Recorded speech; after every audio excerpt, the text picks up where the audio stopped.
phiang lâu mi nâng nạc lâm thuan cần dù rô nạc bôi nạc lô ngà tâm hi vô lây ya lệ chân ốc át cha lâu mi hi vô lây ân huân lâu mi lệ chung ngon nạc na hi mai bận nạc chu phạ nạc ni ya chu theo bôi sẽ bôi ba nơ đột nạc hi ca ngân cầu nơ cu chung cơ cha ca na ngâm vai là ma mi xoa cây cha nạc bè kia hình lúc chi nắng chín naga phải in ân chú chú ban tu tốt na thì lấy ya lâu tu tin lâu nát lấy xin man sẽ cần lòng na cơ khi cơ áo đi lại cầm tu cái này mi việc thế thấy na sẽ cơ thân chết lại cơ khẩn tu bôi dung ra liên dung ra tiếng mi xua biết mi cây lạ mà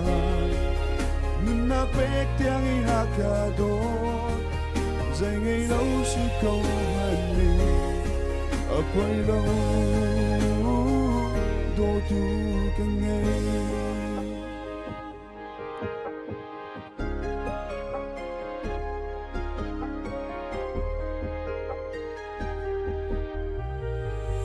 bôi ba ca lô thật chua real talk lâu naga shuai naga cơ tạc bần lâu dung mọc tạc na si nạc chú liên nhân sinh sân na về ngày nạc chú cây cha za vai là ma mi xoa cây cha nạc bè kia hình lúc chi nắng chín naga phải in ân chú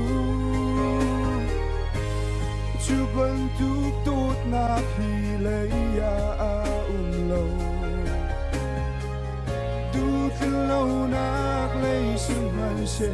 cần lòng nạc cơ thi cơ áo đi lại cầm tu cái này mi việc thế thấy na sẽ cơ thân chết lại cơ khẩn dung ra liên dung ra tiếng mi xua biết mi cây lạ mà nên nạc biết tiếng ý nạc cả đô dạy ngày lâu chỉ câu hận mi ở quay lâu đô tu càng ngày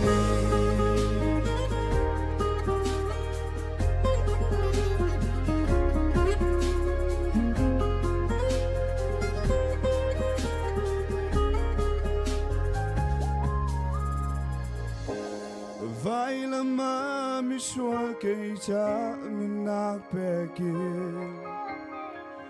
linh lúc chi nắng chín naga phải in ân chú chú ban tu tốt nạc thì lấy lâu tu tin lâu nạc lấy xin man sẽ cần lòng nạc cơ thi cơ áo đi lại cầm tu cái này mi việc thế thấy na sẽ cơ thân chết lại cơ khẩn dung ra liên dung ra tiếng mi xua biết mi cây mạ mà nên nạc biết tiếng ý nạc cả đô dạy ngày lâu chỉ câu hận mi ở quay lâu đô tu càng ngày ở quay lâu đô tu càng ngày. 下。